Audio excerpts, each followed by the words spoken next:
Portugal are your 2025 UEFA Nations League champions. Nuno Mendes had an absolutely huge game in the finals, several key players came up clutch in that penalty shootout, and at 40 years old, Ronaldo is still improving his resume in the GOAT debate. So whether it's UEFA, CONMEBOL, AFC, or CONCACAF, today we're going to be recapping and anticipating all the latest storylines, updates, and drama shaking up international football. So Swapnil, where should we begin? I think we should kick things off with the Nations League because there is a lot to unpack there. We both backed Germany to win the whole thing, and they didn't even make the final. Spain got through, though they almost collapsed after scoring 5 goals. France got sent packing but beat Germany to win third place, and somehow Portugal just ended up lifting their second title. So, Darian, before we get into the final and the third place match, let's rewind to those semis. What stood out to you most from how it all started to unravel? Well, first off, we could not have been any more wrong. So we both had Germany finishing first and they finished last.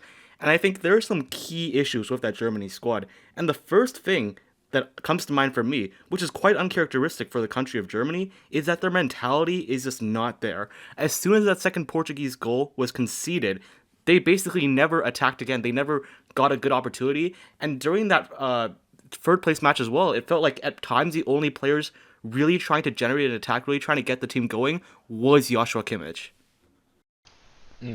I think they did start quite strong. They had some decent control in that first half, but Diogo Costa was just superhuman in goal as well. Let's not forget about him.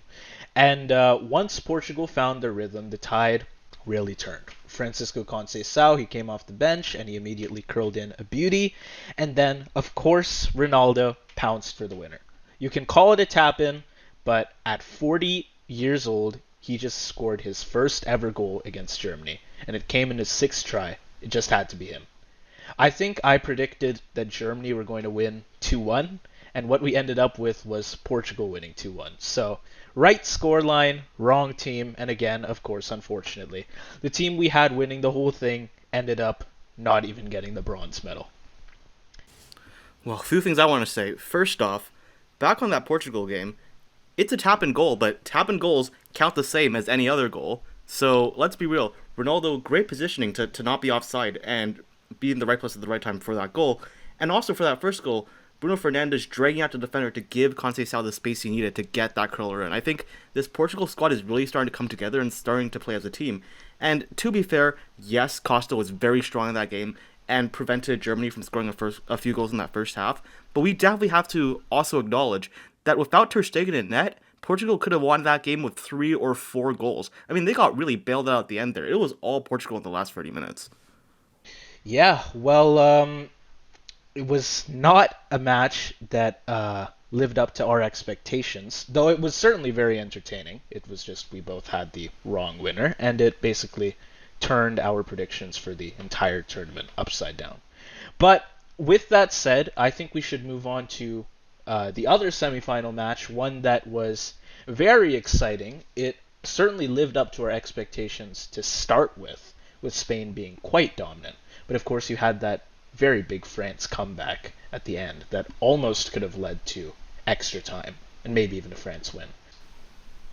I think this match shows a difference in quality between Spain and I would say tier 2 teams such as France. Because in that first half, when they were just playing their best superstars, like the best possible attack that France could have, that four-man attack of Mbappe, Olise, Doué, and Dembele, I think there was this big issue of the team was playing in transition. Those are all pacey players that like to counter and try to find opportunities by exploiting gaps and really using their pace. But the way Deschamps had them setting up was more conservative, more possession-based, and I think that just wasn't gelling well. France were not able to create all that many opportunities in the first half, and to be fair, Unai Simon in net was incredible and probably prevented France from scoring a few more goals, despite the fact they ended up with 4. But that first half showed me that the personnel and the tactics were not matching up. And then when some of those players started coming off and France started changing around the players that were on the pitch, especially around Turkey, I think that sort of profile in that second half fit the French team much better, and you really saw that in that last almost remontada that happened in the last 30 minutes.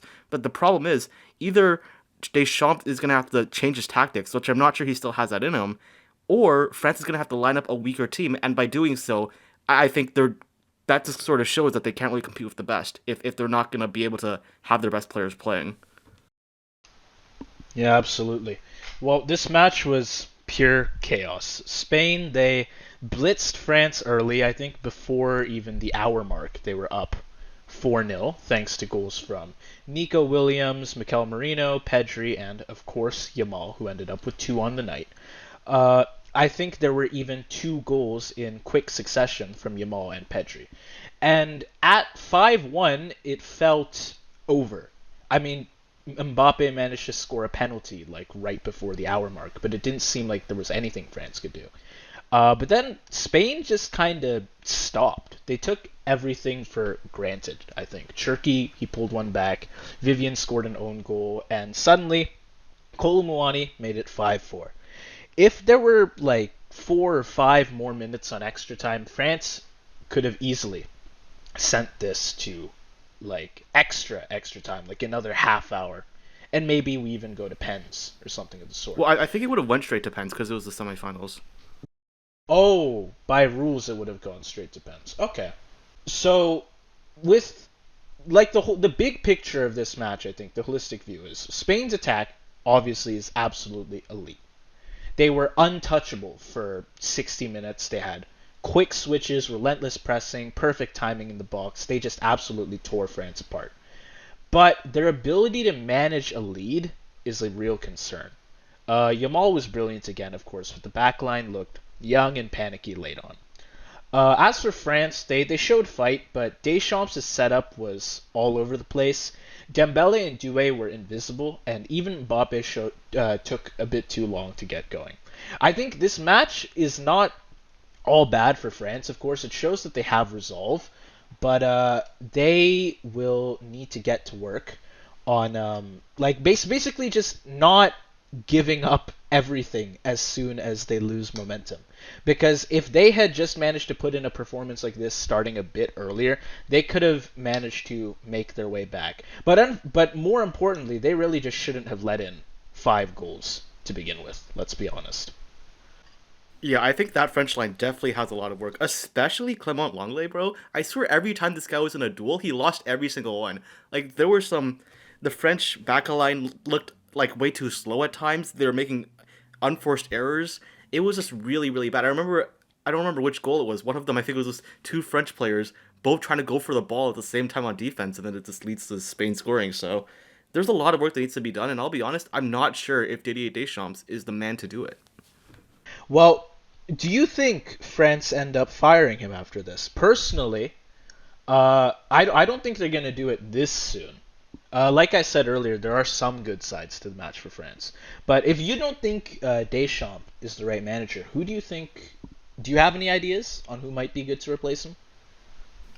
Not particularly. I think the kind of managers that can manage such a fast-paced team well, like I think of players, not players. I think of managers like, for example, maybe Hansi Flick, Jurgen Klopp, Luis Enrique. But I don't think any of those managers are looking to get a national team job at this moment. So I'm not really sure who would fit the personnel well for France. But alternatively, they could also change their play style. It might not require them to, not play the best players if they can just get the tactics straightened out properly. But I think unless Deschamps manages to get the team back on track and manages to acknowledge that he has to make some changes, which I'm a bit worried he might be too stubborn at this point. I think it might be time for a change. Okay, fair enough. And I know there was news a couple months ago uh, that he planned on standing down as head coach, I think, and that Zidane was going to replace him. Uh, Again, I still think he can stay in the position for a while, but we'll have to see how he does as qualifiers ramp up in UEFA for the World Cup. And if France continues to only bring the energy late on, and they keep having trouble in qualifiers, you're right, it might be time to replace him. But this was an absolutely wild game. No real tactical shape, just vibes and goals. And it'll definitely be one that I will look back on watch the highlights a couple times in the future, and be happy that I watched this live, and be thankful that I gave it the time. I don't remember your exact prediction, though I know you also had Spain winning. I think I said Spain 3-2 after extra time in our previous episode, so I'll count it as half a win. But with that, we move on to the third place match, France v Germany. Now, if the semis were bad for Germany, this was basically them running on fumes. They started well. They had chances. They even hit the post once or twice. But once Mbappe scored right before halftime, I feel like the air just got sucked right out of the stadium. After that, I think Germany, they looked flat, confused. Nagelsmann, he switched from a back three to I think just a 4-4-2, and the players just did not look like they knew what they were doing. I don't know. It's almost like what I was complaining about with France earlier, is that like Spain took an early lead and they just had the momentum completely sucked out of them. And I feel like the same thing happened with Germany in this match. Yeah, I mean, I think there's a lot to say about this match. First off, again, that German mentality is a big, big issue, and I do think part of it is probably Nagelsmann, not really knowing what to do with this team. But I also think part of it is many of the experienced players that were. I'm not even talking about Diamond at this point. Many of the experienced players, even in like the last World Cup or the Euros, are even gone now, and I just feel like the team doesn't really have enough true leaders that are able to stabilize the team when they go a goal down and have to sort of chase. I think there are some good points on this team. Like a player like Wiltemade, for example, I don't think has too much of a club presence. I don't think like he wouldn't be considered like an elite world class player for most people. But his hold up play, for example, contributed a lot to his team. His hold up led to, I think it was Adeyemi that hit the post in the first half. But I still think that there's a bit of a personnel issue for this Germany squad, and I'm not sure that they're ready to compete at the highest level. Yeah, fair enough. And I don't know. I think France, they were just more direct, more clinical, and honestly, they looked more motivated for a bronze medal than Germany did, despite Germany being at home. But really, this has just capped off a brutal week for Nagelsmann. It's been two games, two systems, and zero results. And I feel like it raises some real questions about whether he can make his fluid club-style tactics work in international football. All right. Well, I think one more thing I want to say before we move on. To Deschamps' credit, I talked about in the first match. He just played all the best players instead of playing a squad that would fit his system. And to be fair, he completely changed the front four for that second match, and I think it did work a lot better. So again, obviously, I'm not convinced that in order for France to play properly, they have to drop several of their best players. But if Deschamps does keep this up, I do think France still have a decent shot of contention looking up into the next World Cup. I think there's a potential that France do take this game and start going in the right direction. Yeah, it's definitely a good closeout for France heading into World Cup qualifiers. And of course, we didn't call this game, but we definitely didn't see Germany going over 2. So a bit of a rough window for them. But that is going to bring us to the final. Spain v Portugal. And it definitely delivered. Spain, they struck first. Zubimendi, he poked one home after some classic Yamal chaos. But Portugal, they hit one back quickly. Nuno Mendes, he sliced one across goal for 1-1. It was an amazing shot. Pedri dropped in a perfect pass for Oyarzabal, who scored in yet another final, and Spain were back in front, but it did not last because Ronaldo, again, leveled it with his 138th international goal. His 8th of the tournament. Just absurd. Yeah, it's absolutely insane to me that this man at 40 years old is still scoring in both the semifinal and the final for Portugal, starting for them and winning them yet another international trophy. I mean, again, you can argue that this goal, like the first one, was a tap-in, but that's a very tough goal to score. A deflection, the ball can go anywhere, and in a split second he reads it perfectly and scores and controls a very difficult volley. I mean, just for an example, I watched the Canada vs Ukraine match on Saturday. Jonathan David had a very similar opportunity to that.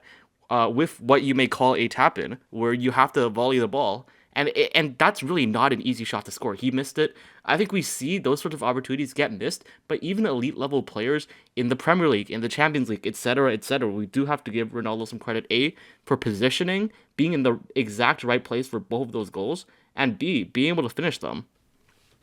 And this game, it absolutely went the distance. Extra time did not separate these two teams. Of course, they played it, you could say, a bit safe, as you'd expect from a game like this. Penalties, of course, are what separated them in the end. Murata missed, Neves didn't. And with that in mind, actually, I know when we looked at when you, Kaibo, and Corey did review for the UCL final, one of the big things that you were talking about was Federico DiMarco and his performance. Of course, a lot of people were putting a lot of the blame on him for Inter losing. And I get the feeling Murata is going to be taking a lot of the blame from Spanish fans for this loss here. So, what do you think? I know he was he was the fourth penalty taker. He was the last penalty Spain managed to get off. Do you think he should have been in that position? I don't think Oyarzabal should have been subbed off, to be honest with you. I mean, in the Euro 2024, it was Morata that was starting all of the matches, and Oyarzabal coming on, usually like in the second half, early second half.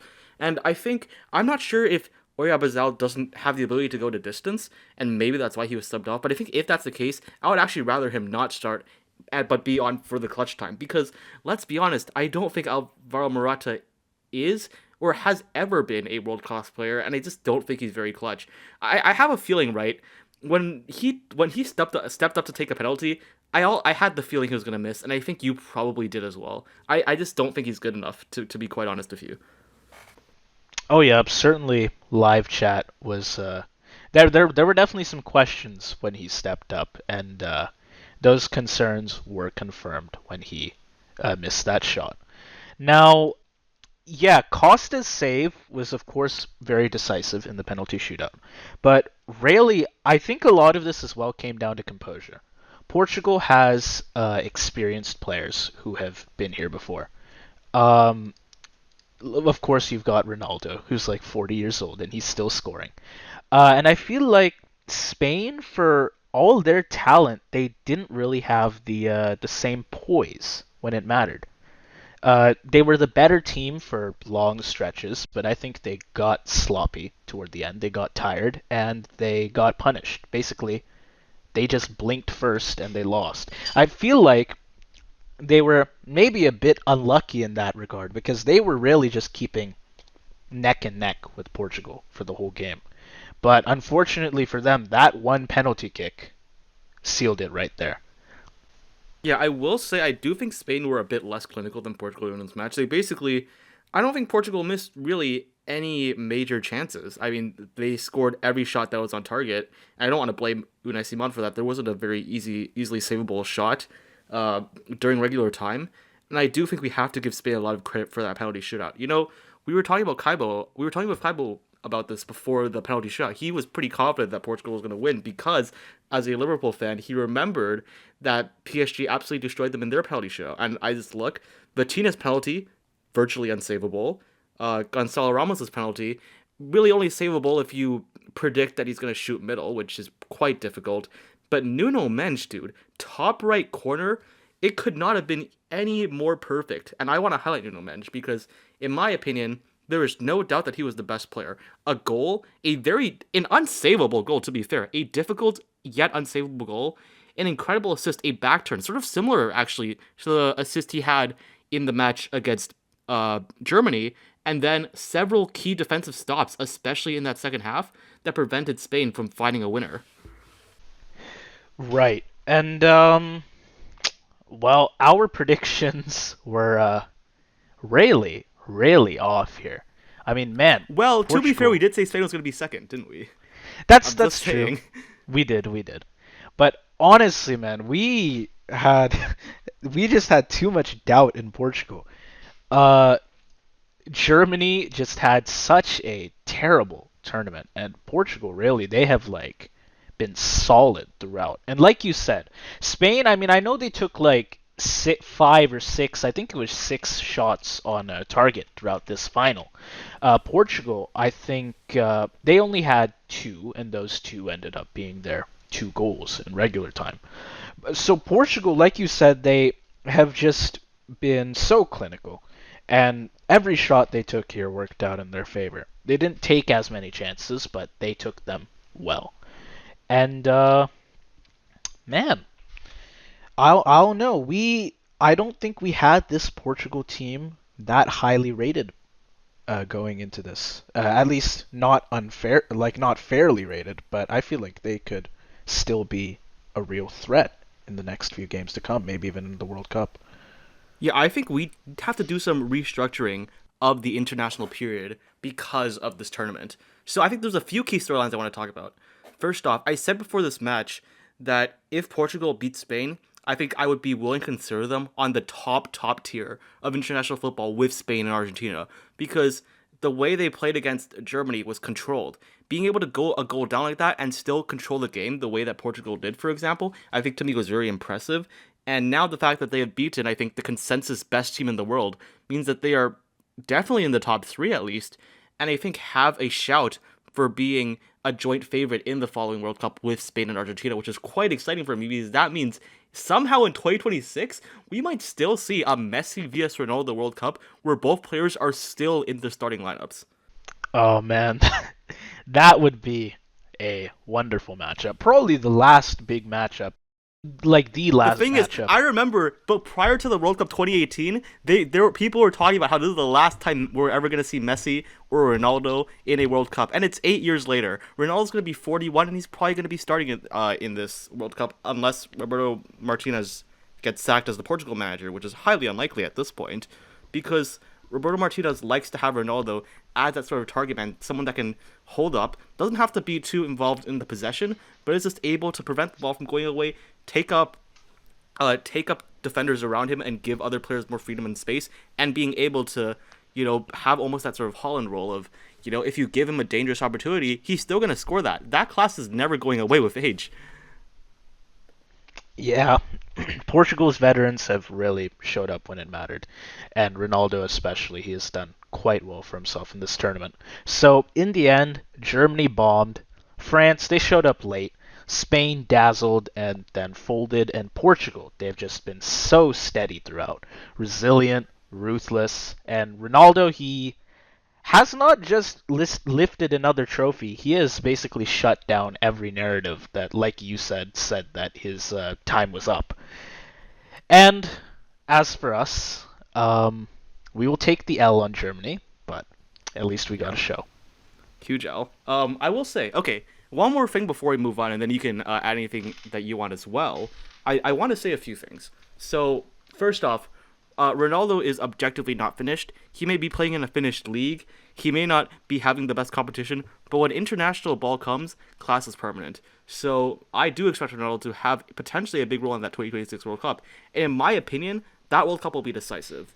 First off, Roberto Martinez, I think some people have said that he was one of the worst coaches on any European national team. And I think he honestly did make some questionable decisions in this final as well. Like, for example, deciding to sub on Nelson Semedo, who, for people who don't know, he plays for Wolves, and he actually plays as sort of like the right back in that back five formation. I don't consider him to be a very strong defender, but he fits in that role well because he's able to move the ball forward, make crosses, make offensive opportunities, and then midfielders can come back and sort of help on the defense. But he was played in a back four as a standard right back role against Nico Williams, which to me didn't make a lot of sense. But I guess call it luck. I don't know what it was. Nico Williams didn't actually get a lot of chances in that second half to do really anything.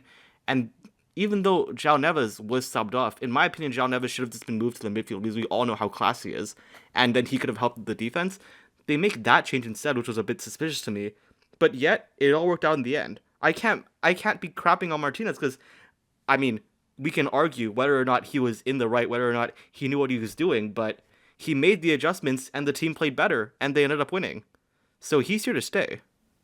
Oh yeah, absolutely. And I think we will see a much of this Portugal team returning for the World Cup. And if they if their performances in the World Cup are anything like what they've managed to pull off in this tournament, I think they're going to do quite a bit better than people would have expected of them beforehand, including us. Well, with the Nations League over, of course, we will be covering UEFA World Cup qualifiers when that time comes, but for now, we should probably take care of the ending of AFC qualifiers. Of course, we covered this in our last episode, and the tables they haven't changed too much, but they do still set up some very exciting storylines for the World Cup next year. So I'm guessing, Darian, you'd want to start with Group A, if we go in alphabetical again. Yeah, let's go alphabetical and start with Group A. Now, unfortunately, or fortunately, depending on whether or not you're a fan of one of these teams, Group A is basically over. And by that I mean there is still one match left, and technically places are still up for grabs. However, the way it works in Asian World Cup qualifying is the top two teams in each of these groups qualify directly to the World Cup. 3 and 4 qualify to round four, and 5 and 6 are eliminated. We already know who 5 and 6 are: Kyrgyzstan and North Korea. We already know UAE and Qatar will be 3 and 4, although we don't know what order. But again, that doesn't matter. And Iran and Uzbekistan, we know. Again, we don't know which order, but it doesn't matter. They're both going to be going to the World Cup. So what I want to start off with is Uzbekistan. Serial chokers. So many times they have been so close yet so far. But finally, and deservingly so, Uzbekistan has qualified to the 2026 World Cup. Right, they are finally heading to their first ever World Cup, and they have been far more mature than the Uzbek sides of past cycles. They have been composed when it mattered most. Shmurdov, he's led from the front. Faizalev and Kusanov have emerged as stars, and Kapaji has brought in a structure that has been missing for years in this team. That nil-nil draw, I mean, I wouldn't say it was pretty, the draw in Dubai, but it was professional. It is the exact kind of match that they used to crumble in at the very last hurdle to getting to the World Cup. And, well, now they've managed to win it. Well, not win it, they've drawn it, but a draw was all they needed here. And now their direct qualification is secure. They won't need a fourth round or a fifth or inter-confed playoffs or anything of the sort. They are through in the third round. This is for sure the biggest achievement in Uzbek football history, and I think they have absolutely earned it. Absolutely. And that was a very, very nervy nil-nil draw. Once I realized about 20 minutes in that they were parking the bus, I was terrified because I thought for sure, oh no, this is gonna be like every time in the past where Uzbekistan plays it safe and then ends up messing it up somehow, but they didn't. I mean, like, look at the way that Uzbekistan played throughout the qualifiers. They went undefeated against a team like Iran, who are a powerhouse in Asia, have been for decades, serial World Cup qualifiers. They come to a hostile environment in Dubai and managed to get a good result where at some points it was nervy, but they always defended well. I think they limited the UAE's chances relatively decently. They stopped Ramadan, who usually runs the UAE's midfield, from going too crazy. So job well done for Uzbekistan, and they fully deserve it. I'm very happy for this national team. Yeah, absolutely. And I think we could also, since we want to do team overviews basically here, since matches are not especially important, let's talk about who the Uzbeks drew with in order to get this result. The UAE. They, of course, were the people who were competing with Uzbekistan in order to get this direct qualification spot. And they had high hopes, but I feel like they couldn't really deliver when it counted. They never found attacking rhythm in key matches, and of course the managerial switch that we talked about previously, it added more confusion than clarity. I think this draw versus Uzbekistan has summed up their campaign. They're safe, sure. They're gonna go through to the fourth round. This was confirmed in the like 2 match days ago, I think. It's just not enough, really. And I don't know that this team has the drive that they need in order to get through to the World Cup. I don't feel like they've shown it in this round. Yeah, I think that's totally fair. And I'll be honest, I'm still perplexed by that decision to bring in Cosmin Oleru. I'll be honest, there were some questionable decisions made in this match. Like, for example, Al Ghassani, who was, I think, one of their best players throughout the entire qualification cycle, not even starting, not even playing until the second half. And same thing for Harib Suhail. So there's some quite just confusing decisions made by the UAE. But to be fair, and I'll disappoint anyone that's listening from the UAE, I'm not that I know that we have anybody from there, but I just don't think this team has the quality of players that Uzbekistan, let alone Iran, have. So if I were Emirati, which I'm not obviously, I wouldn't be too disappointed with this. I mean, you still potentially could do better than Qatar. Made it, which I feel like the UAE always manages to get kind of close to a World Cup and fumbles in the end. But you have made it to round four. You can still directly qualify to the World Cup without going through an intercontinental playoff because of the way the expand system works. So yeah, I mean, it was decent from the UAE overall, I would say, but I honestly can't be too mad at it. I'm just confused about that managerial appointment. I don't think it has anything. Right. And I know I said earlier I don't know if the UAE have the drive to get to the World Cup. Of course, this World Cup is expanded, and again, like you said, they can qualify directly from the fourth round. Two out of the six teams that get into the fourth round will qualify directly. Their main competitors, I think, Qatar is of course a threat. They are like two-time Asian winners, Asian champions at this point, I think, even though they've kind of disappointed in this tournament. But the UAE, they definitely have teams to worry about. Qatar, but also Iraq is definitely a threat, and Saudi Arabia, who did decently well for themselves in the World Cup. I'm sure they will be gunning to get back into it. And if I can sum up the next few teams in Group A, because I think the Uzbekistan vs UAE story, in my opinion, was the most interesting storyline coming into this. I think there is something to be said about Qatar. Qatar obviously had a very disappointing round three. 21 goals conceded in this round.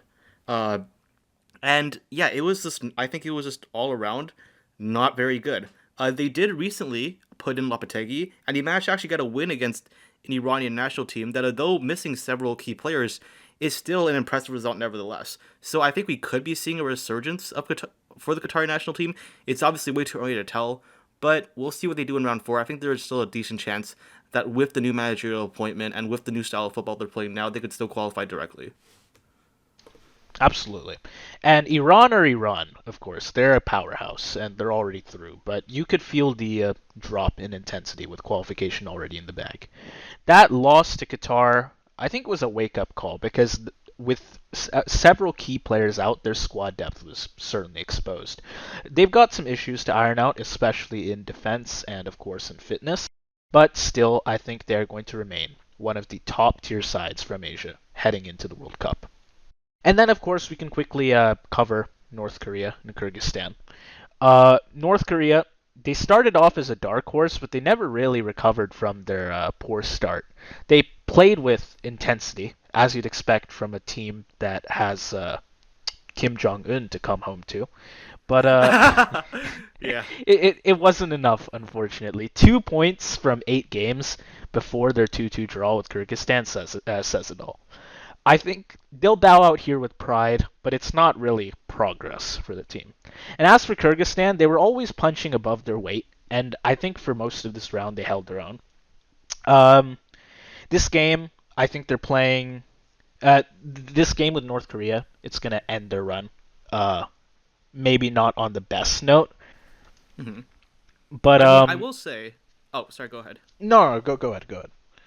Oh, I was just gonna say. I think even though Kyrgyzstan are now gonna be out of the World Cup, I think this is the furthest they've gotten, the closest they've gone to World Cup qualification, if not ever, in a long while. So I think there's still a lot to be proud of. They also had a decent showing in the AFC Asian Cup. Did they make the quarterfinals, or am I tripping? I don't remember. But I think they did pretty decent. And yeah, I mean, North Korea. What can I say about them? Well, they may not have done very well, but I will admit, their style of football was quite entertaining, even though it may not be most optimal when you're one of the weaker sides in terms of squad quality. Kyrgyzstan, though, I think there could be something to build off here. I mean, it should be worth saying. they did win 2 of their 4 games, including against Qatar at home. I still think playing away in Tashkent is a very difficult matchup. It's sort of like elevation merchant, sort of like the Bolivia of Asia, if you will. But yeah, I think there's something to build off here, and we'll see that last match against the UAE, where they're going to be playing at home again. I'm not so sure the UAE wins that. So stay tuned, and I think Kyrgyzstan can hold their heads up high and say that they punched above their weight, and this is something, yeah, again, that they can build on, that I think can potentially be a stepping stone towards them making the World Cup in the future, having more runs in the Asian Cup. So this is going to be definitely a team to look out for. For sure, for sure. But by the way, when you said Tashkent, did you mean Bishkek? Because Tashkent is Yes. Oh Uzbekistan. my God. I'm sorry. Well, yeah, My playing geography in is being Bishkek, exposed here. playing in I'm Bishkek sorry. is no My joke. geography is being exposed. Although, viewer, if you're listening, I know you did not know that either of those two cities existed. So I don't want you to be talking shit about me in the comment section. Well, playing in Bishkek is certainly no joke, and like you said, they've got some pieces to build on for future campaigns. So there's no drama left in Group A, but it is going to be one big celebration for Uzbekistan, and that is going to bring us to Group B. And I think here we have really the last match with anything on the line, yeah? Oh yeah. I mean, listen, all to play for 2 very specific teams coming into this last match for Group B. But once again, just like in Group A, I need to start out with another congratulation because this is yet another team that is for the first time ever qualified for the World Cup. Jordan made it to the Asian Cup finals, arguably should have won that final if some referee decisions were made more neutrally or more in their favor. But, I mean, Iraq looked rather lackluster. I don't think Oman was ready for the moment yet, and Jordan took full advantage, and fair enough to them. Very convincing style. Away in Oman, managing to get a 3-0 win to seal World Cup qualification. This Jordan team, just like Uzbekistan, they're on a very strong upward trajectory, and I think this could be another team to really look out for in the future and in the World Cup. So now, with that last match day, Kuwait, they're out. Iraq, they fell just short. Jordan are through, which is absolutely amazing for their national team, just like with Uzbekistan. They've gotten close, I think, quite a few times. And now, Palestine and Oman, they're going to face off for a spot in round 4. This is basically the last match of AFC qualifiers with any realistic potential changes in qualification. Right. Of course, there is one other match in Group C, which we'll get to. But for now, which of these Group B matches do you want to cover first? I know 2 of them will Well, probably go through kind of quickly. yeah, I think 2 of them will go for kind of quickly. Let's save Oman v Palestine, which is I think the match that everyone is going to have on their calendars that's watching Asian qualification. But let's just start with the 2, I think less, let's say, important matches. So Jordan vs Iraq. Iraq obviously sacked their manager and got Graham Arnold, former manager of the Australian national team here. And there's not much I can say really about that first match with South Korea. I think Graham Arnold is obviously defensive. He likes to park the bus. Very hard to score against his team, sort of manager. And to be fair, against South Korea, before that red card, they were really holding their own. Obviously, after that, it all falls apart, and I can't really blame Graham Arnold or the players for that because his system is not really meant to be played when you're a man down, but it is what it is. I feel like this is going to be the first real test for Graham Arnold, and I don't really have a prediction here, I'll be honest, because I was going to be focusing more so on a match that we're going to be talking about later, but this is going to be very interesting for me. This is going to be the first true test, I think, for Graham Arnold, and even though it's not going to matter much, this could potentially put Iraq in the right or wrong direction coming into round 4 of World Cup qualifiers. And Jordan, of course, they're already through, and what a performance against Oman to get there. Under Hamad, they have looked like a real proper team. And Iraq, on the other hand, like you said, they did hold their own against South Korea. I mean, they only let in a goal in the 60-something minute. But, well, there's nothing on the line now, and for most teams, I think at this point, they might be rotating players in order to see how some different rosters do. But with Graham Arnold, of course, he's just come in, and he's going to want to prove himself here. So he, I think, will keep mostly the same roster as was seen in their last game.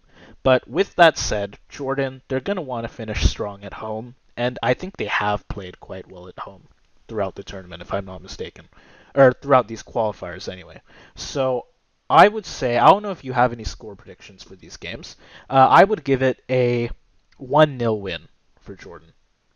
Not super like there won't be that much scoring going on here. There's not much for either of these teams to do at this point. Yeah, I mean, honestly, a game where it doesn't really matter much for both teams, it's always going to be kind of hard to predict.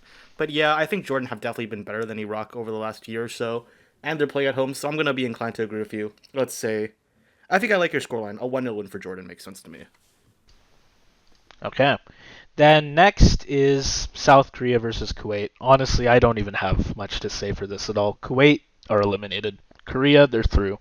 And even with rotation, this is South Korea we're talking about. I think they're going to dominate this one, especially since they're at home. So I have this down as like either a 2-0 or a 3-1 for South Korea. I'm going to have a, uh, I don't even know.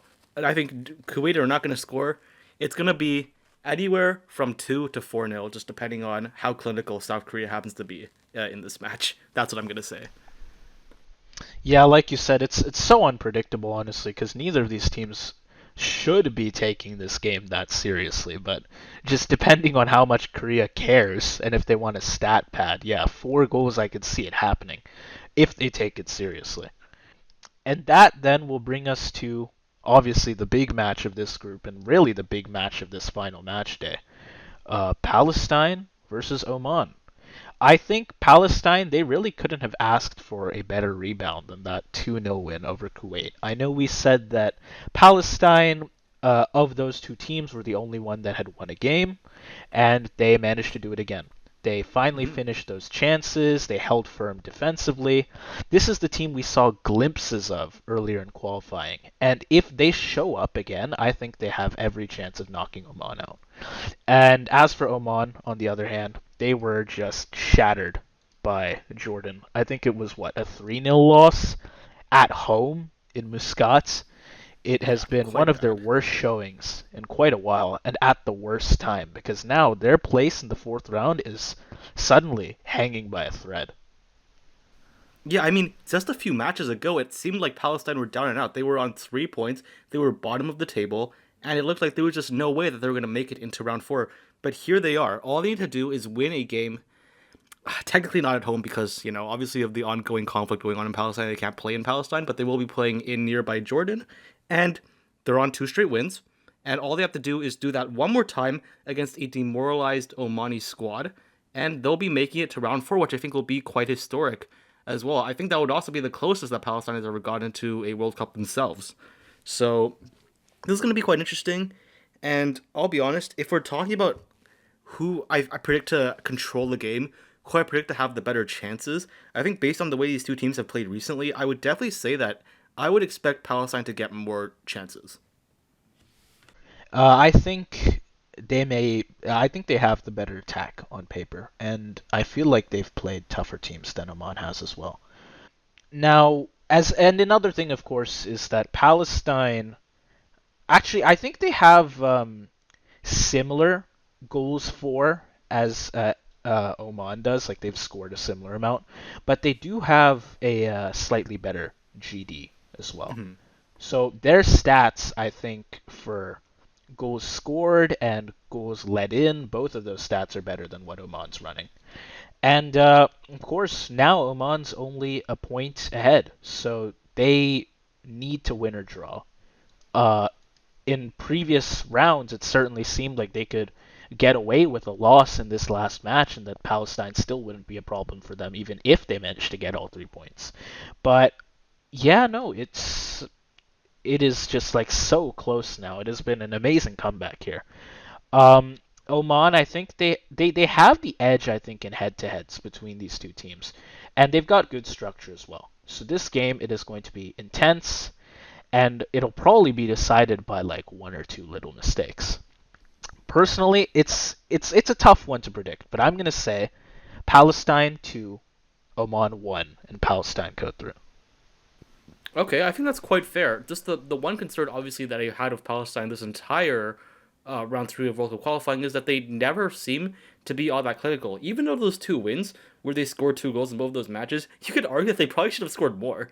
So I don't know. I'm worried the nerves might get to them, and I'll be honest, I see this ending as a 1-1 draw, and Oman being able to just sneak their way through. Okay, fair enough. And they would get through just like 1 point ahead, I guess. Yeah, on one. Yeah. Okay.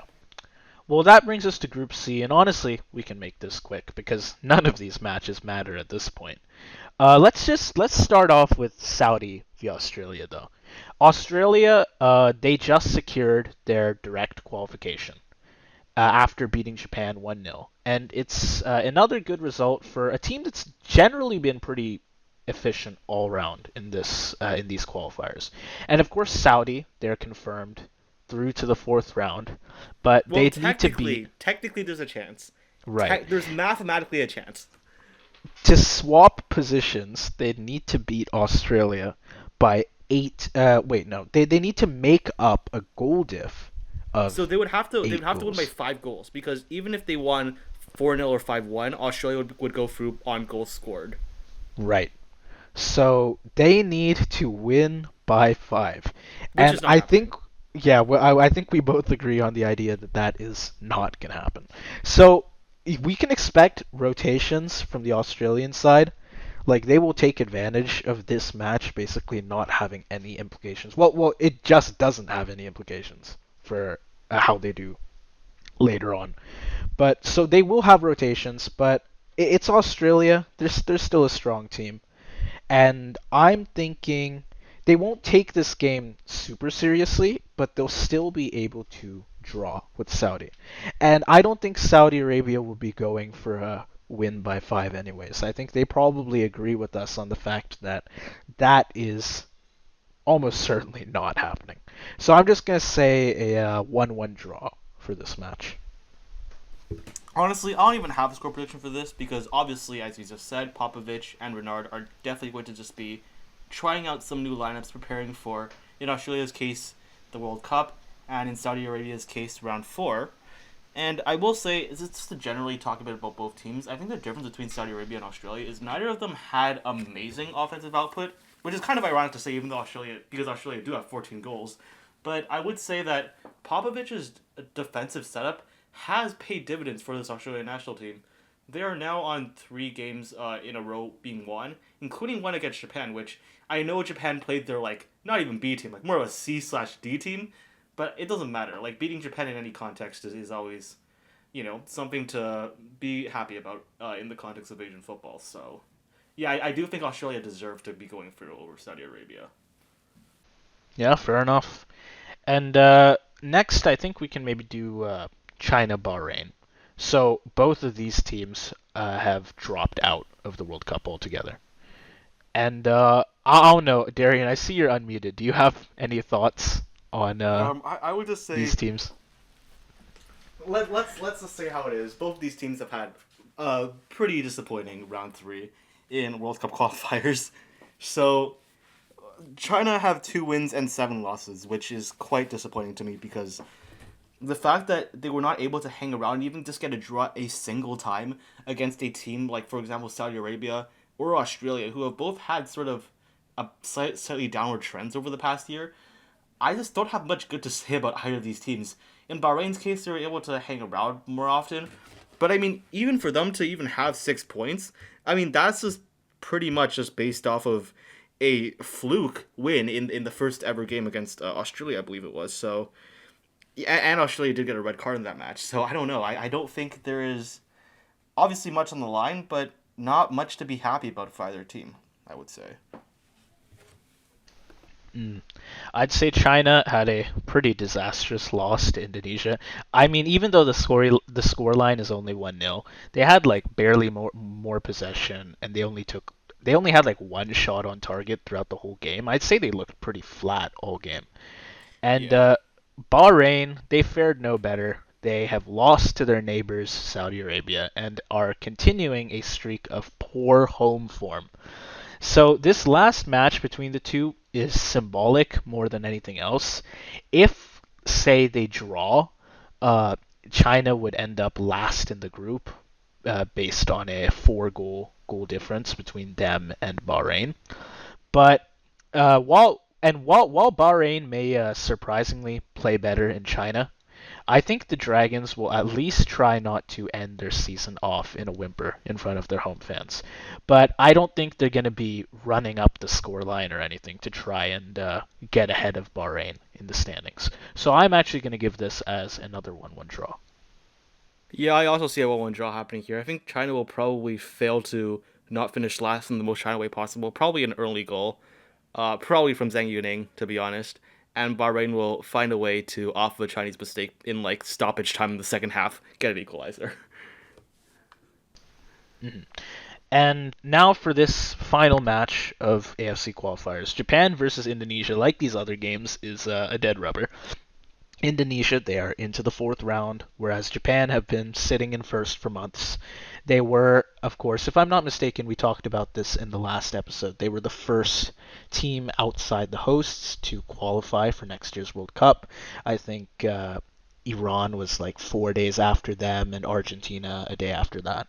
But Japan, they will still want to recover from the Australia loss. Like with all of these other teams, you can expect rotation, but I think they will still have enough depth to win. And if it helps, they are playing right at home in Osaka. So I'm going to give this a, let's say a 2-0 for Japan against Bahrain. I'm gonna go a bit more conservative and say a 1-0 win. I think obviously Indonesia are not on the quality of Japan, but I imagine Moriyasu is probably gonna once again not play a starting lineup for a starting roster for Japan. So I just don't see them scoring all too many goals. I think there's a greater issue with the Japanese national team in their backups though, because I do think while Japan's first team has gotten better and better, and I would say in terms of first team quality, Japan is now maybe like top 15 in the world. That's not even a crazy statement to make anymore. That second team is quite a problem. Like for example, when I think of the World Cup 2022, right? They beat Germany and Spain, and then after they won that first game against Germany, Moriyasu rotated the lineup in the game against Costa Rica, thinking that they would easily win anyways and qualify for the World Cup, and then they ended up almost not even qualifying to the knockout stages because of a disastrous result against Costa Rica. I think this is the most pressing issue for Japan right now. Moriyasu needs to figure out how to make his second string play decently. Obviously, they shouldn't be expected to compete with World Cup giants the way that their first team can, but they shouldn't be losing games against this Australia squad that has been kind of interesting. To put it kindly, they shouldn't be losing games against Costa Rica. Yeah, I just think we'll see how Moriyasu handles this match, but that's a little bit concerning for me. Yep, yeah, that's fair. Um, Now I think we can probably end off our AFC predictions right there. And like we did in the last episode, we are going to cover another confederation who is currently running their World Cup qualifiers. They do still have a couple more match days to go. They're not quite on their last match day like Asia is. But we do have CONMEBOL in South America. And there were certainly some quite interesting results that we had in that last match day. So what do you think we should start with here? Well, according to my calendar, I know a lot of these things are happening at the same time, but for me, the first one that shows up is actually Bolivia vs Chile. So I would like to start there actually. So Bolivia is going to be playing at home in their 4,000 feet in the air stadium against Chile. They're just coming off of a pretty terrible 2-0 loss to Venezuela, but I think they could potentially fare better here. So what's your prediction? I am going to say, well, because if I'm not mistaken, they're not out of it right now. They will be playing for stuff for sure because they're still in eighth, and there's a chance with three more match days They that could still they qualify can. for Interconfederation. It's not out Right, of the they picture. right, that's true. They're 4 points behind Venezuela with three match days to go, and Venezuela has been playing pretty decent in their last two matches, but Bolivia will still be trying for sure. And meanwhile, Chile, they're dead last. They have the worst attack of any team here.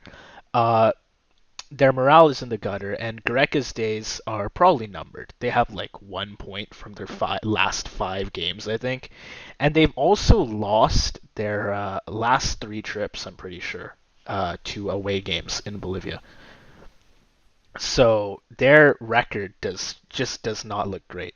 As for a score line, well, I think Bolivia will run rampant. They've had some pretty emphatic wins at home, and I think they're gonna have another one here. So I'm gonna say Bolivia 3, Chile nil. They're not gonna score one, and this might just be the game that ends Gareca's tenure, unless he manages to win this somehow. Which in this case, I think they could absolutely keep him around.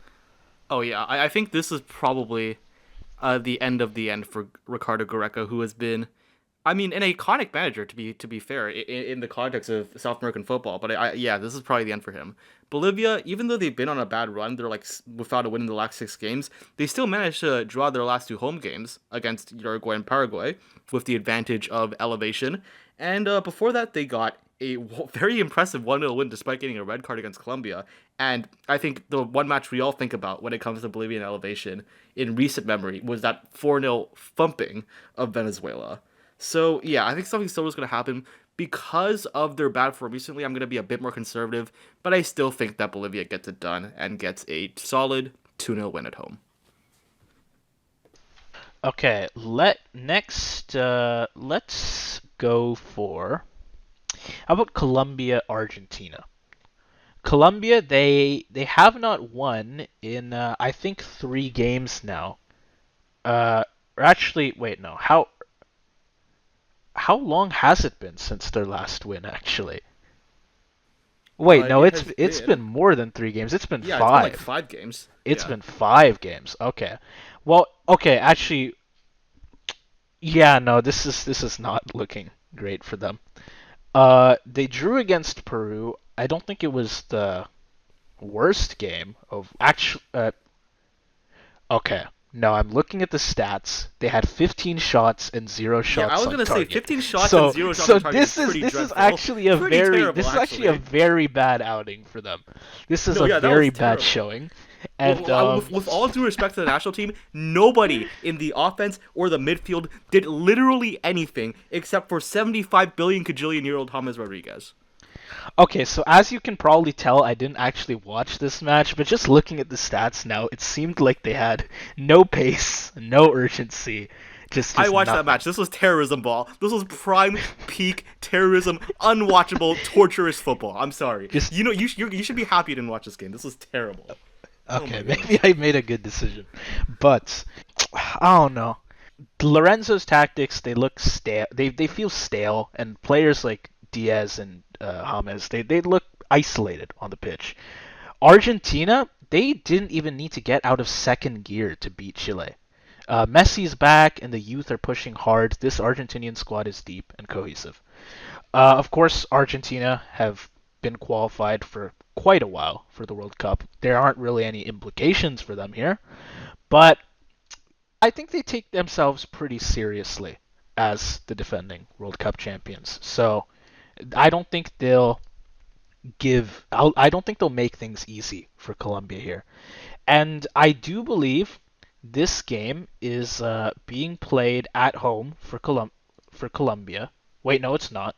It is in Argentina. So as you can tell, I did not quite have my notes properly Man, prepared for what's this one. going on today, But Swapnil? but it's in the Monumental. No, this is terrible. Jeez, Colombia are bro, you're, really you're in a acting like terrible Kaiba out here, spot, man. man. Seriously. Colombia are really in a bad spot here. Good lord. Um, I was thinking a 2-1 for Argentina, but I'm gonna have to give it a 3-1 now. This is like no, this is just looking bad. I think Colombia they'll still make it through to the World Cup, but this is not gonna be a good run to end off qualifiers for them. Yeah, I remember saying that this Peru match was going to be an opportunity for Colombia to bounce back on their form and get back on track, and that is absolutely not what happened. Yeah, I mean, I'll be honest, a team that got 0 shots on target at home against Peru, I just cannot imagine scoring a goal against Argentina in Argentina. So I think Colombia is almost certainly not going to score in this match, and I think Argentina have been sort of on cruise control recently. Not to say they haven't been trying or playing particularly well, but I think they have been a bit more conservative, a bit more instead of running up the scoreline, let's make sure nobody gets injured. Let's let some more players get an opportunity type of team. And I mean, to be fair, like in that game against Chile, 1-0, maybe not the most impressive scoreline, but I think the fact that even on an off day they were able to go and get the job done away from home, that does speak to the mentality that this team has. And especially as you were saying, man, Messi's what, like 38? It's crazy. Messi is still the joint top goal scorer in CONMEBOL qualifiers. Like the fact that Messi and Ronaldo are still doing, still have such important roles for their national teams at such an old age is crazy to me. But anyhow, yeah, Argentina's probably gonna win this one on cruise control again, and I'm gonna be predicting a 2-0 win. Okay, fair enough. Now Peru versus Ecuador. Of course, we just talked about the nil-nil draw Peru got with Colombia. I thought it was. It seems like given the state, the places these two teams were in, I think Peru has done quite a good job in order to get a draw here.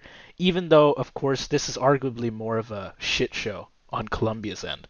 But I don't know. Their midfield shape has tightened up under Ibanez.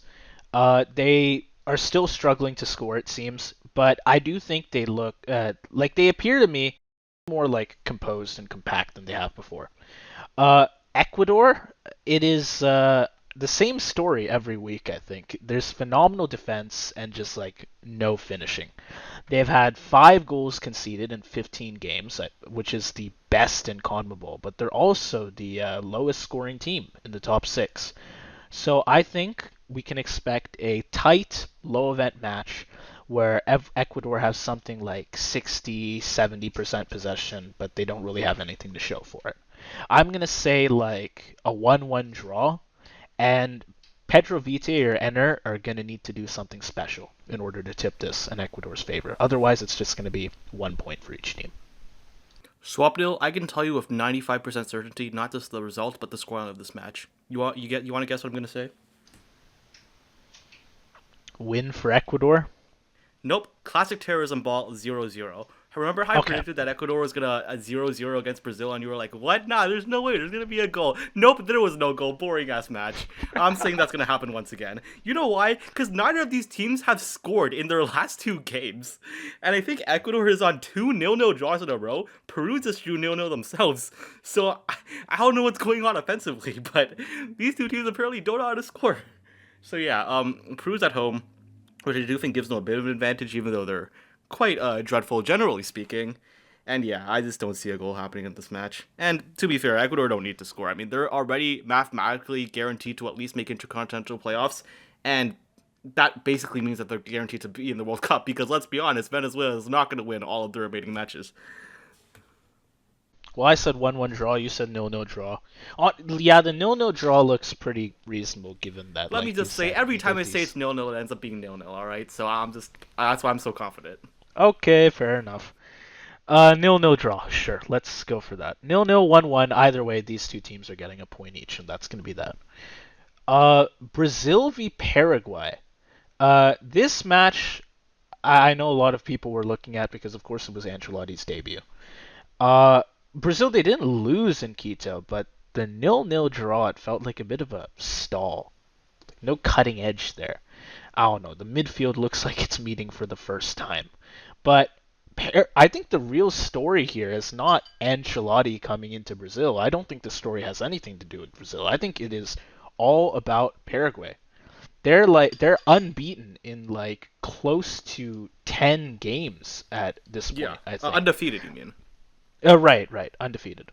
They just beat Uruguay 2-0 with total control. They've conceded like 2 or 3 goals in their last 7 matches. I think they are playing like a top 3 CONMEBOL team right now. They have structure, confidence, tactical clarity, and their coach is unlocking the attack. Compare that to teams like Brazil, Uruguay, Colombia, who I feel like in recent times have looked a bit disjointed. Can they go into Brazil and win? It's a pretty big ask, I feel like. But what one thing's for sure, they're not going to be showing any fear. They're going to have confidence going into this match. And as for a score line, Brazil, so they didn't score anything against Ecuador. They got one against Argentina, two against Colombia. So I think they can score something. And I'm going to guess that Paraguay scores something as well. So I'm going to give this match a 1-1 draw. Yeah, I mean, Paraguay, I think, objectively just are a top three team in South America right now. I think it's undeniable with the recent results. And I mean, just for example, right? They had 29% possession, I think, against Uruguay, and yet limited Uruguay to just one shot on target. Meanwhile, they look very solid on their own. This Paraguay squad is really something, man, especially defensively. But I'm actually not going to go with a Paraguay win or a draw here. And I'll tell you why. I think this team struggles to create chances, and although they have drawn their last four games away from home, I would say this could potentially be their toughest match away from home so far, ever since basically Copa America. So, I'm going to actually go for Brazil 1-0 win. Not because of anything Brazil has done recently, but because they have Carlo Ancelotti. And I mean, I know he came to a slow start in that first match, which is to be expected. But Don Carlo is Don Carlo. He'll find a way eventually. So, I don't know how they're going to score, but I think Brazil will get a 1-0 win here. I mean, this is Brazil. I think if it's gonna be one goal, it'll be just like a moment of individual brilliance, and that's what's gonna save them. That and the home advantage. Yeah, Anthony Screamer incoming. Maybe this will make up for what happened in the Conference League. Yes. Okay, well that's gonna bring us to one last match, which is Uruguay versus Venezuela. So we just talked about that 2-0 loss that Uruguay had to their neighbors Paraguay. They are in free fall right now. It wasn't just a bad result. I think it has really exposed how little attacking structure Bielsa's got right now. There's no rhythm, no identity. Darwin's isolated. The midfield is misfiring, and the Bielsa press is just non-existent. As for Venezuela, they looked pretty sharp in their 2-0 win over Bolivia. Rondon, he keeps delivering, and Savarino and Soteldo are starting to click again. But if I am not mistaken, this is, and I know I got this wrong earlier, but this match is playing in Uruguay. It's at the Centenario, and Montevideo is a graveyard for visiting teams. If I'm not mistaken, Venezuela have never won there. They have never won in the Uruguayan capital. Uruguay, they need a response badly, and I think this is the kind of moment where they are going to grit out a result. So I'm going to predict a Uruguay 1-0 win over Venezuela. It's not going to be a super convincing game, but it'll be enough to keep the critics at bay for now. Yeah, I think I'm inclined to agree with you. I think Bielsa ball will live a for another window, shall we say? So, I mean, Venezuela have been pretty terrible away from home. They haven't. They've lost all four of their games away from home since the Copa America, and I think they actually haven't won away from home since like I don't even, I think it was since 2023 or something like that. So yeah, I mean, even like you were saying, they've never won away from home against Uruguay. It's been a while since they've won away from home in general. They haven't even drawn away from home in like a year. So I think this could be an opportunity for Uruguay to get their form back, and I think they'll probably get a scrappy, like a 1-0 win, something like that. Yeah, fair enough. Exactly what I'd expect from this match, a 1-0 scoreline. Now, I think that completes this window then for CONMEBOL, and after that there would be just two more match days. I think we made predictions for what the final standings would be in our previous video. I'm just going to say, like, my predictions have not changed. I honestly think the table will be just about the same. Maybe you see a change in like ninth and 10th. I still think it's going to be the current top six: Argentina, Ecuador, Paraguay, Brazil, Uruguay, Colombia. They're all going to qualify for the World Cup directly. You may see like a switch between Paraguay and Ecuador, Uruguay and Colombia, because I know they're tied for points. But it's going to be those six to go through. Venezuela is going to get that interconfed spot. And unfortunately, Bolivia, Peru, and Chile will be taking the drop. Yeah, honestly, I don't really see Venezuela or Bolivia getting any significant points outside of their home games that are left. And so let's assuming Bolivia do win against Chile, which I just do think will happen. That means the gap would be 1 point, and for that to happen, assuming that both teams continue to play well at home, Bolivia would have to manage to find a win on the road against Colombia on match day 17, which I just don't see happening. So I'm gonna stick with my prediction as well. I think Venezuela go through on go to the interconfederation playoffs, excuse me, and the top six is going to remain. Perhaps not in that order, but it doesn't matter what order they're all going to make the World Cup. All right, and with the CONMEBOL matches covered, we have just one confederation left to look at for this video. Of course, we in the last episode were overviewing the friendlies that the USMCA countries, United States, Mexico, and Canada, have against various international sides. And well, the first set of friendlies are in the books now, and while we got a few things right, some big swings didn't land, particularly some of mine. Mainly, Switzerland were supposed to be in a slump, and Canada, at least in my eyes, were not supposed to run riot. So let's break those matches down. And we can start, I think, with the American loss against Turkey. I know we said this game would be chaotic, and it was. Just not the way the U.S. wanted, I suppose. Yeah, I think this the way Turkey played was just a bit too fast, and the U.S. was sort of caught on the break. I mean, to be fair to the U.S. squad, there are several players that are missing for this international window, but like players like Johnny Cardoso, for example, just got absolutely mugged off during this match, and I think it's a completely deserved win for Turkey. And to be honest, for the U.S., I do think Switzerland is probably a better matchup for them, so they'll be looking to bounce back, and we'll talk about that in more detail. But I think if I were Pochettino, this is obviously another bad loss, another stain on his record. But just looking at this match by itself, I wouldn't be panicking too much if I were the USMNT. Right, we're not at panic stations yet. This was, I think, a heavily rotated squad, plenty of fresh faces. Though three straight losses under Poch doesn't look good no matter who's on the field. Of course, McGlynn's early banger gave the crowd a jolt, but then the back line collapsed. Two goals in 2 minutes from Turkey flipped the game fast, and the U.S. never recovered. I think I don't remember your exact prediction. I know I predicted a 3-2 win for the U.S. here. I just really did not expect the U.S. to look this unsteady at the back. I frankly I don't even remember what I predicted anymore because I knew that these three matches were happening at the same time, and I remember watching Canada run riot against Ukraine and simultaneously being in Discord chats talking crap about the U.S. and Mexico as they were both comparatively losing. It was very funny to watch the U.S. and Mexico fans being a bit distressed about being down. Usually, it was a goal for most of both of games, and they would go on SofaScore or FootMob or whatever and see Canada up 4-0 against Ukraine. That was quite satisfying for me. Well, I am going to. One thing I will have to do now, given this match, and I probably will be doing this for some of the other games for the second round of friendlies, is revising my predictions for them. So I think I had the U.S. winning both of their friendlies, specifically against Switzerland. I had a 2-1. And I'm actually going to change that now to a 1-1 draw.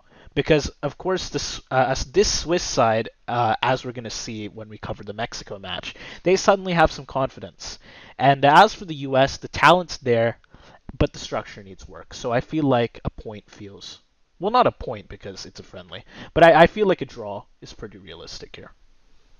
Yeah, I think a draw is pretty realistic, but I just do think because of the rotation of the U.S., I see Switzerland probably getting edging it out and getting a 2-1 win. Although I think a draw could also be quite likely. I think in like the second match, usually in the second match of friendlies, unless you're making like a little tournament sort of thing, you always tend to play a more rotated squad, and so that's what I imagine both teams doing. And I think Switzerland probably have the better depth.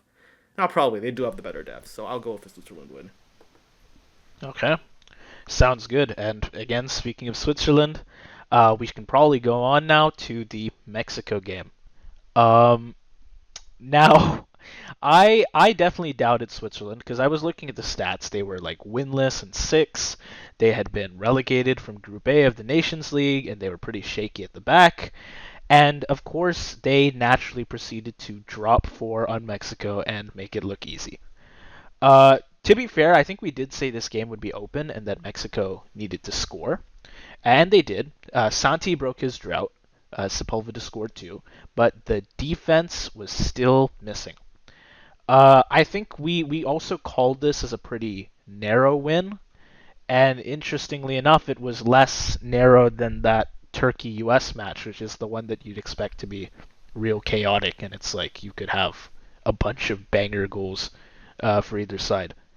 But yeah, no, it this game, uh, man, I've just been doubting the wrong teams throughout our predictions from last week, and the wrong team walked away with the result here for my predictions.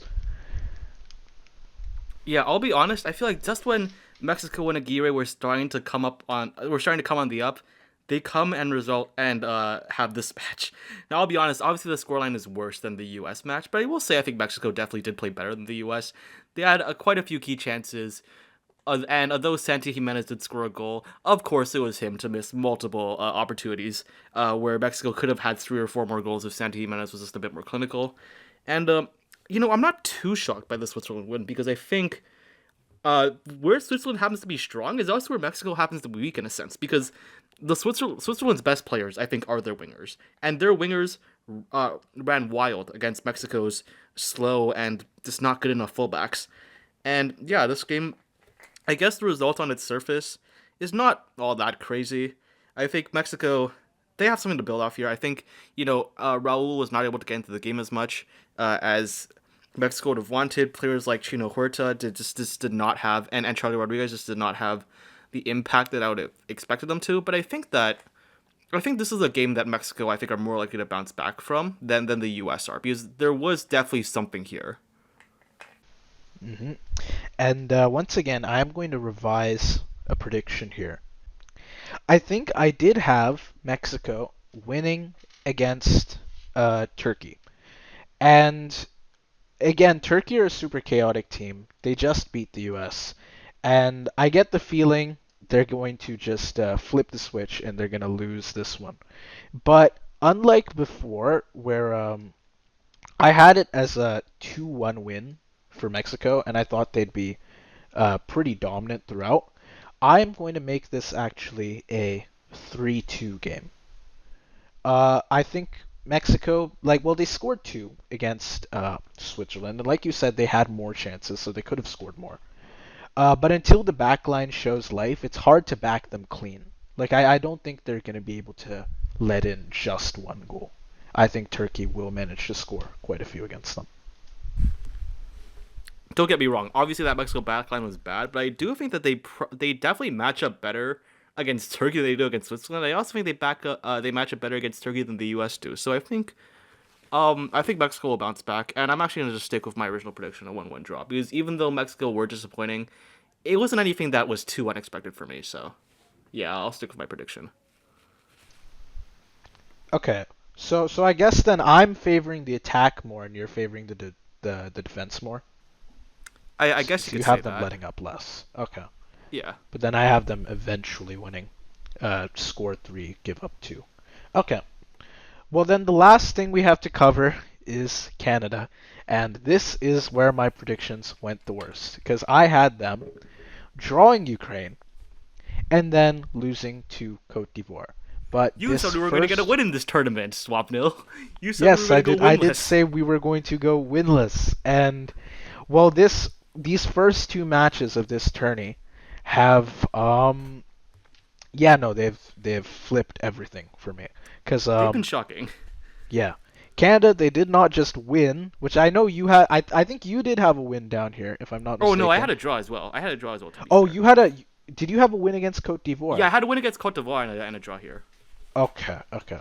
So Canada, they did not just win here; they rolled Ukraine. Uh, My apologies to Jonathan David and Tajon Buchanan. They were absolutely electric. And we jumped out 3-0 in the first half and never looked back. Um, like we'd expect Canada to be tested, especially by Ukraine's structure, but they brought the intensity, and Jesse Marsh just let his attackers run wild. I had a because I had a draw or maybe like a narrow win for Canada. So that was pretty off the mark here because I know Ukraine did sneak in 2 goals pretty late on, but I think even then it was pretty clear Canada was going to win this. But hey, if I'm going to be wrong, let it be because Canada overperformed. Yes, exactly. Here's what I will say. I mean, there were a few adjustments I wanted Jesse Marsh to make. Most notably, subbing off Kyle Larin, who has been a bit of a dud recently for the national team, and put on Promise David. And Jesse Marsh did it, and he was proven right with that Promise David goal. Amazing. I mean, this guy is just like, that's such a striker's finish, capitalizing on a defensive mistake and just basically getting a dominant goal. I don't really know how else to describe it. And like you said as well, Tajon Buchanan, I think arguably this was Tajon Buchanan's best game for Canada. Obviously, there have been times when he's been able to dribble past defenders, make good opportunities, get an assist in. But I think what was very good for me in this match was that Tajon Buchanan never lost his temper. I think in the past, Buchanan's temper has been his setback for the national team, and players like him, players like Richie Laryea when he was subbed on, I think were a lot more tempered here, and I think that was also a big factor. I think under Jesse Marsh, this team has matured quite a bit, and that's sort of what we're going to need to see for Canada to do well and finally jump that hurdle and win some trophies. Right. And of course, I had them drawing Ukraine and then losing to Cote d'Ivoire. But not only did we just drop 4 on Ukraine, but the Ivory Coast, they lost to New Zealand, who are the 4th competitor in this tournament, who obviously we have not spoken about much because unfortunately we are not getting a matchup against them here. But I think this Canadian team has earned belief. And so I am going to revise my prediction. I think I had. Let me actually check what score line exactly I had for the Canada Cote d'Ivoire. It was 2-1 in Cote d'Ivoire's favor. So I'm actually just going to flip that score line right now. And I'm going to say it goes 2-1 to Canada. I mean, I'm feeling quite good about this Canadian squad. I mean, that front four played so well. I mean, I think it was an off game for Schaffelberg, but even then, just the fact that Ken was as good as he was, the fact that we now finally have two really good strikers, meaning the defense just can't just like crowd on Jonathan David and bank on Kyle Larin missing all of his chances. We're gonna be quite a tough team to beat. To be honest with you, like I look at even we lost Bombito. He was injured, and I think that was a point of concern here. And Luc de Fougerolles, I think, had a pretty decent match. But I do want to give a lot of credit to Eustachio because he had to drop back a lot more in this game, and he made several key tackles, several interceptions, and I think he was very, very impressive, very underrated in this match. I see on SofaScore he only has a 6.9. I think he could have. I think you could easily have given him a 7.9 with how influential he was for us in this match. And I'm going to be inclined to agree with you. I think we'll bring this momentum here. I think we're a very, very solid team. And I'm actually going to go for a 3-1 win against Cote d'Ivoire. I'm feeling this Canada squad, man. We're pretty damn good. Okay, fair enough. Well, this seems like it is going to turn into quite a good showing for us at this first Canadian Shield tournament. Which, well, you'd hope for that anyways. It is our tournament after all. But New Zealand, they of course beat Cote d'Ivoire. Will they beat Ukraine? I think I honestly don't see not. it happening. I see probably a draw. I'll say a draw between those two teams, and in that case, we would get 3 points. I know the rules here are kind of weird. I think if you win in a shootout, it's like 2 points that you Two get. points, yeah. Right. Um, and then a regular draw is just 1, and then a win in regular time is 3. So I think we of course got 3 points off of Ukraine. I think we're gonna get another 3 points off of Cote d'Ivoire, and we will end up with 6 to win the first Canadian Shield tournament. Wait, I'm out of curiosity here because because we are going to have New Zealand playing against Ukraine and you predict a draw. Who do you think is going to win the penalty shootout? Ooh, okay. Because that That's is going to be actually important in calculating whether or not we win the that Canadian Shield. is it actually though? Because Well, it could be because if for example, if we draw against Cote d'Ivoire and New Zealand draws against Ukraine, then it could come down to whether New Zealand and Canada win their penalty shootouts, right? okay, So right. Um, I'll be honest, I didn't really think about pens. I don't have too much info on that. Would you out of these two teams, who do you think is better at taking pens? Like um, I think I'm pretty confident we can win against Cote d'Ivoire, but like yeah, I can't say too much for New Zealand Ukraine though. I have no idea. Again, I don't really rate the squad outside of Chris Wood.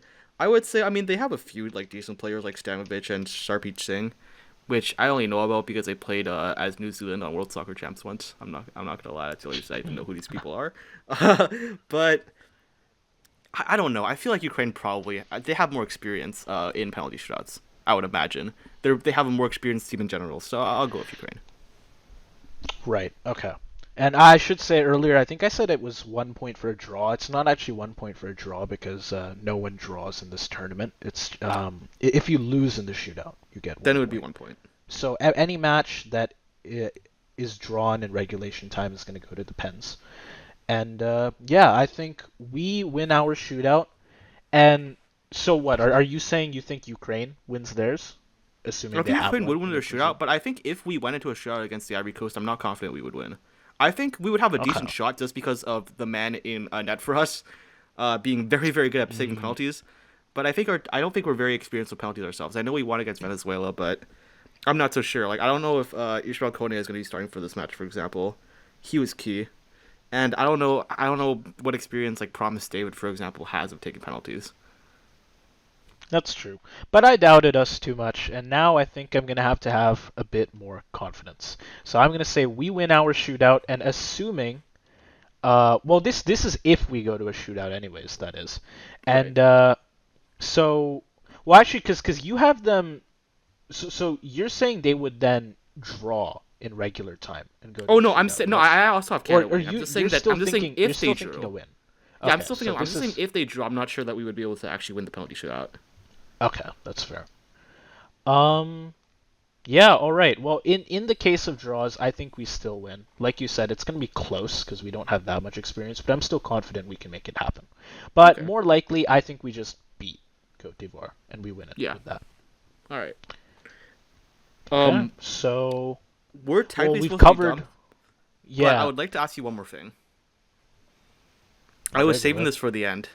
Swapnil, as of June 8th, 2025, at 9:18 p.m. Eastern Standard Time, who is the greatest player of all time, Swapnil? Seriously? Yeah. Okay. Well, I mean, I don't know what kind of answer you're trying to get out of me here, but well, okay, Nations League final just happened, so I presume it I has know. something to do with Ronaldo. Yes. Well, Ronaldo. Well, it's Ronaldo or Messi, no? I mean, I don't. I Right. presume you'll say Pele. Right. Man, I know people will flame me regardless of what I say here. I Uh, know, but it's good content, so. let's go with Cruyff. Sure. Oh come on! Serious? This guy didn't even win a World Cup. Like, No, what are you I'm talking joking. about? I'm joking. It's obviously Zidane. No, Oh my it's goodness, I hate this guy. What a it's Ronaldo. bro. It's Ronaldo. I I'm gonna agree. It say is Ronaldo. Ronaldo. I agree with you. I think Ronaldo is the Like, GOAT. Two World I mean, Cups. he's older, and like if Messi can Oh, do I thought you meant like R9 Ronaldo, and you were gonna keep going along with the joke. no, what? I don't... I could have. I that actually would have Yeah, been a you great should have. idea. Yeah, I should have absolutely. But I don't know, dude. Ronaldo's 40 and like a half years old or something. Yeah. And if Messi can play great. If Messi can keep playing decently well at Ronaldo's age, then sure, I could give it to Messi. But right now, Messi's 37. Ronaldo has just like, and it's not Messi's fault that he's like 3 years younger, but it's just Ronaldo has shown longevity going into his 40s. And until Messi can do that, which he's gonna have to wait like another 3 years for, until then, I'm gonna have to say Ronaldo's the best player of all time. That's fair. That's fair. I mean, well, I disagree with you, but okay. Okay. Yeah. So for me, obviously, the greatest player of all time, Diego Maradona. Okay, I will. In all seriousness, obviously, the streets will never forget about Steven Gerrard. Okay, now I'm just being ridiculous. All right. So yeah, for me, I would say when we look at club form, Messi and Ronaldo are equal. I would say Messi had a higher peak than Ronaldo, 91 games in a season. Ronaldo and Messi are about, I mean, close enough to equal on trophies. I don't care who has more; it don't matter. I know Ronaldo has more goals. Meanwhile, Messi has more goals per game, generally speaking, in most competitions. And I would say that advantage that Ronaldo has, the advantage Messi has in goals per game is offset by the goals Ronaldo has, and you have to give some credit to Ronaldo's longevity. Like the same way a lot of people in the NBA would say that LeBron James may be the best player of all time. I think you have to also give some credit to longevity for Ronaldo.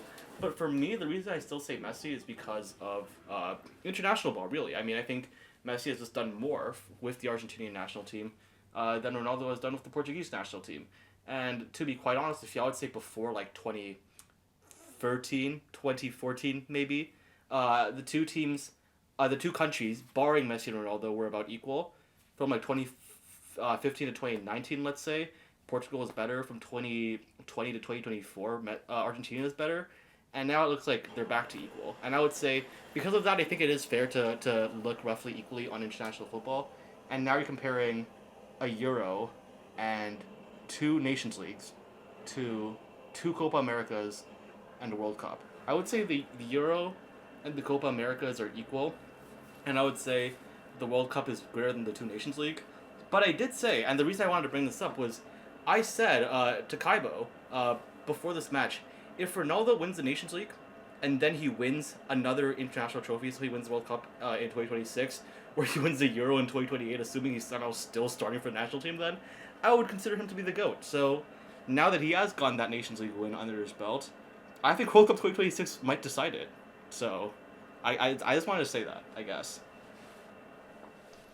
Yeah, that's fair, because this probably will be the last World Cup that both of these players play.